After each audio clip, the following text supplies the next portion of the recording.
Education point ఆఫ్లో కానీ, health point ఆఫ్లో కానీ, మన బిజినెస్ల పాయింట్ ఆఫ్లో కానీ పైకి వెళ్ళినా కిందకి వెళ్ళినా మనం ఇతర దేశాల్లో మనం ఎందుకు అన్నిసార్లు తిరగలేకపోతున్నాం, వీళ్ళు ఎందుకు అన్నిసార్లు ఎంజాయ్మెంట్ తిరుగుతున్నారు? వాళ్ళ పిల్లలందరూ ఆడి బెంచ్ కార్లు వేసుకొని స్పెషల్ ఫ్లైట్లు ఎందుకు తిరుగుతున్నారు? మన పిల్లలు కనీసం ఆర్టీసీ బస్సులు ఫ్రీ బస్సుల కోసం ఎందుకు ఆరాటపడుతున్నారు? ఒకసారి ఆలోచించండి. వాళ్ళేమో లగ్జరీస్గా అన్నీ కూడా పెద్ద పెద్ద షాపులో గోల్డ్ ఎప్పుడు కొనుక్కుంటుంటారు, మన వాళ్ళేమో రోల్డ్ గోల్డ్ వేసుకుంటున్నారు. ఒకసారి ఆలోచించండి.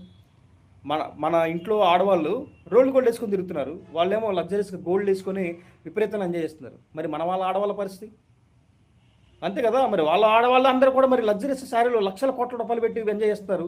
మన పిల్లల భవిష్యత్తు అన్నీ ఆలోచించాలండి. ఇక్కడ ఒకటి కదా కంపారిజన్. ఆడు ఎవడైతే అంటాడో మా రాజకీయ నాయకుడు మా నా కొడుకని ఎవడైతే మాట్లాడతాడో అందరూ కూడా ఇదే చెప్తున్నాను.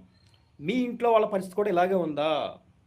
నారా చంద్రబాబు నాయుడు ఫ్యామిలీలో వాళ్ళ లేడీస్ ఎలా అయితే మెయింటైన్ చేస్తారో అదే పాయింట్ ఆఫ్లో మీ ఫ్యామిలీలో లేడీస్ కూడా అలాగే హైఫై ఎంజాయ్ చేస్తున్నారా?